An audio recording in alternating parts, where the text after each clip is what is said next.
DK넷 라디오 오늘의 핫 이슈입니다. 최현주 모두국장 오늘 어떤 소식인가요? 코로나 백신 접종 의무화를 둘러싼 대학과 학생들 간 이견에 연방법원이 일단 대학 측 손을 들어줬습니다. 호주의 브리즈번이 2032년 하계올림픽 개최지로 선정이 됐습니다. 이런 가운데 일본 도쿄올림픽이 21일 실질적으로 시작이 됐습니다. 이어서 제프 베이조스 아마존 창업자의 우주 관광 소식도 함께 전하겠습니다. 네, 첫 소식입니다. 이 코로나 백신 접종 의무화를 둘러싸고 대학과 학생들 간의 논쟁이 주목을 받고 있어요.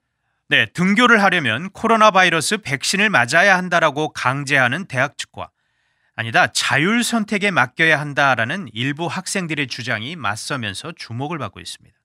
이에 관한 소송이 현재 여러 진행이 됐는데 최근 연방법원이 대학 측 손을 들어준 첫 판례가 나왔습니다. 네, 연방법원에서 나온 첫 판례 어떤 내용인가요? 인디애나 대학교의 백신 접종 의무화 정책이 문제였습니다. 오는 가을 새학기 시작에 앞서 모든 학생과 교수진, 교직원들이 코로나 백신을 맞도록 학교에서 이제 요구를 한 건데 백신을 맞지 않은 학생은 수강 신청이 취소가 되고 교내 활동도 금지된다라고 지난 3월에 대학 측이 발표를 했었습니다. 네. 의학적 사유가 있거나 종교적 타당성이 인정될 경우에만 예외로 인정한다라고 대학이 밝혔는데 이에 반대하는 학생 8명이 해당 조치 시행을 막아달라고 가처분 신청을 낸 것이었습니다. 이 일부 학생들이 백신 접종 의무화에 반대한 이유는 뭡니까? 백신을 맞을지 여부는 전적으로 개개인의 자율 선택에 맡겨야 한다라는 주장입니다. 접종 의무화 조치는 헌법에 명시된 개인의 기본권을 침해할 뿐 아니라 주부 법의 관련 규정에도 위배된다라고 소장에 적었는데 미국에서 공급되고 있는 코로나 백신은 아직 식품의약국 FDA에서 정식 사용 승인이 아닌 긴급 사용 승인만 받은 상태이기 때문에 안정성을 염려하는 사람들이 다수 존재한다라고 지적을 했습니다. 네. 따라서 코로나 백신을 접종받는 문제는 일반적인 예방 접종과는 분명히 다른 차원이다라고 학생들은 주장을 하고 있는 것입니다. 그런데 결국 첫 판례를 보니까 법원은 학교 측 손을 들어줬단 말이에요. 그 근거가 뭡니까? 네, 접종 의무화 시행을 막을 만한 긴급성을 학생들이 입증하지 못했다라고 인디애나 북부 연방지법이 지난 19일 판시를 한 것입니다. 네.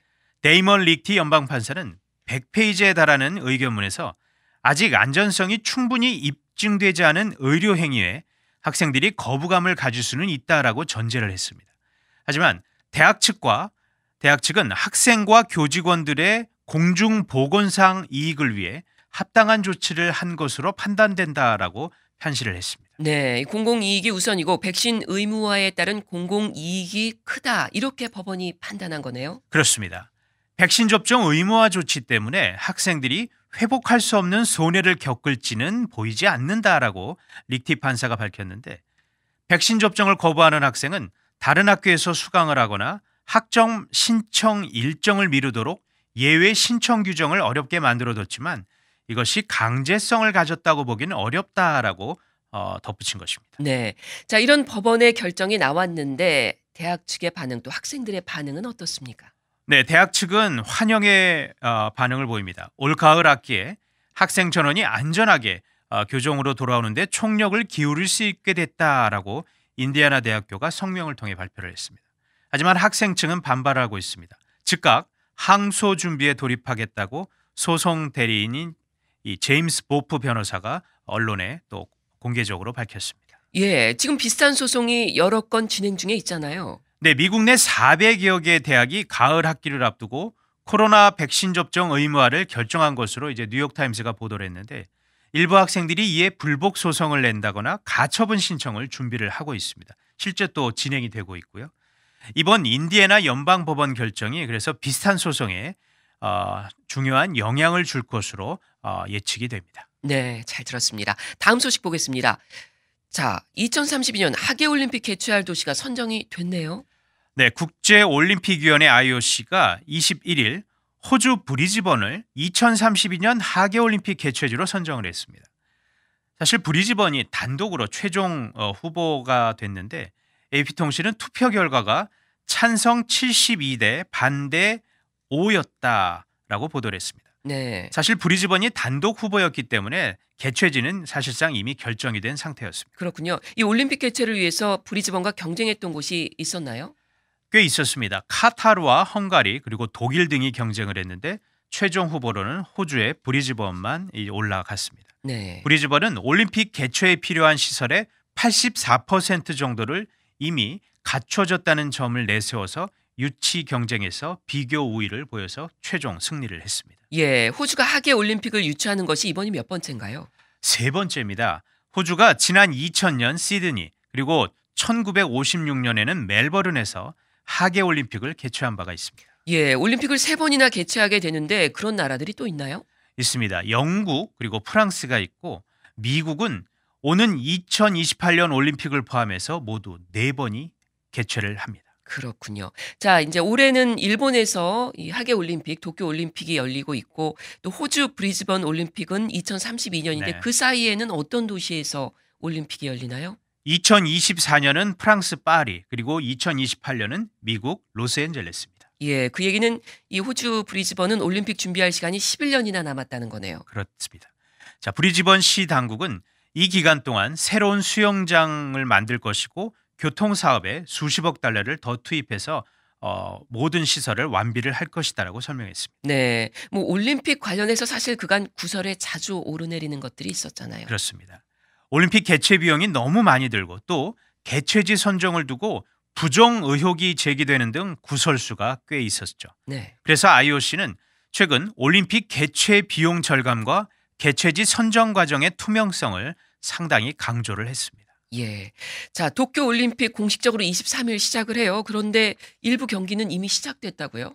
네, 개막식은 이제 내일 23일 금요일 날 되지만 일본과 호주의 여자 소프트볼 경기를 시작으로 일부 경기들이 21일부터 진행이 됐습니다. 첫날 진행된 여자 소프트볼 경기에서는 일본이 호주를 8대1로 꺾었고 한국 축구대표팀도 또 올림픽 예선을 먼저 시작을 했습니다. 네, 팬데믹 때문에 1년이 연기돼서 이제 올림픽을 열게 됐는데 지금 이 사실 도쿄 올림픽 개최를 두고도 한다 안 한다 말이 많았잖아요. 네. 결국 올림픽 시작이 됐네요. 그렇습니다. 코로나 바이러스 확산을 우려해서 올림픽을 취소해야 된다는 목소리가 있었지만 하지만 일부 경기가 이제 시작이 됐습니다. 네, 이번 도쿄 올림픽은 예전 올림픽과는 무척 다른 모습일 거다 이런 얘기들 많이 나오죠. 그렇죠. 코로나 방역을 위해 1년이 연기가 된 데다 또 이번 올림픽은 무관중으로 치르기로 했기 때문에 예년보다 상당히 조용한 올림픽이 될 것으로 보입니다. 예, 공식적으로는 내일 시작하는 건데 이 올림픽 개최 직전에 취소될 가능성에 대한 언급이 또 나왔어요.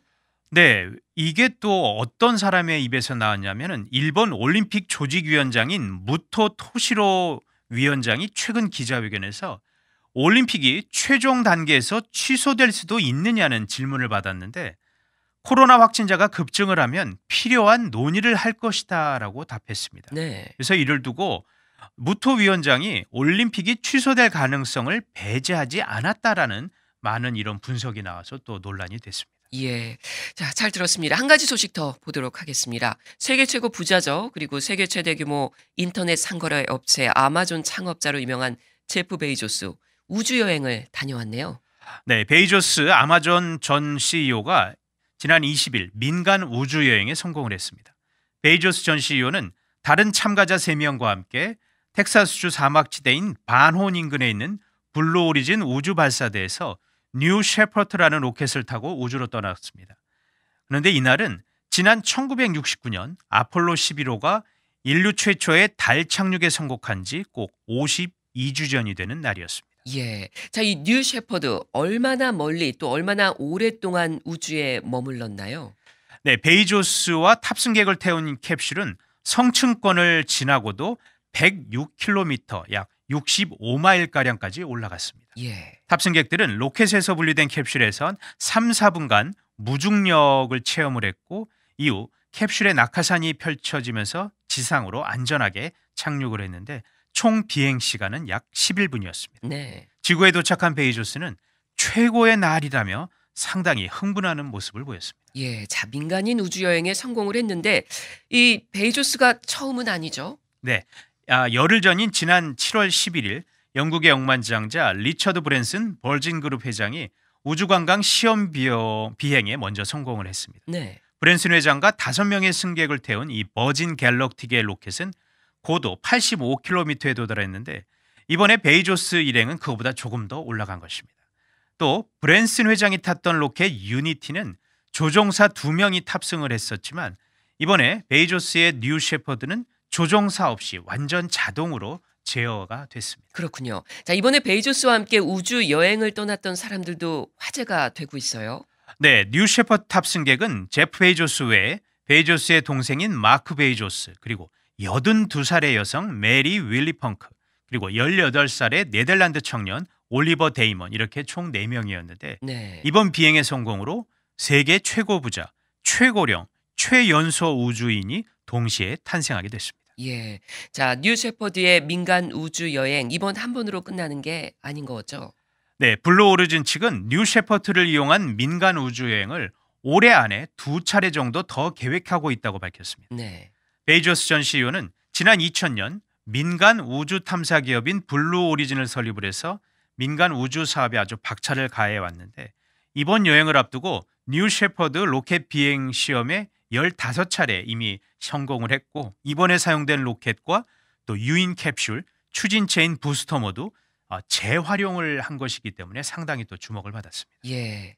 자, 이렇게 억만장자들이 우주 여행에 성공하게 되면서 이제 민간 우주 관광 사업도 본격 경쟁 모드로 들어가게 되겠네요. 사실 그런 분석도 있었지만 베이조스 전 CEO는 자신은 브랜슨 회장과의 경쟁이 목표가 아니다라고 밝혔습니다. 우주 여행을 앞둔 지난 19일 언론과의 인터뷰에서 우주 사업은 경쟁이 아니라 미래 세대가 놀라운 일을 할 수 있도록 우주로 가는 길을 건설하는 것이다라고 강조를 했는데 이에 베이조스는 미래에 거대한 우주 식민지를 세우겠다는 포부를 또 밝혔습니다. 네, 잘 들었습니다. 지금까지 오늘의 핫 이슈였습니다.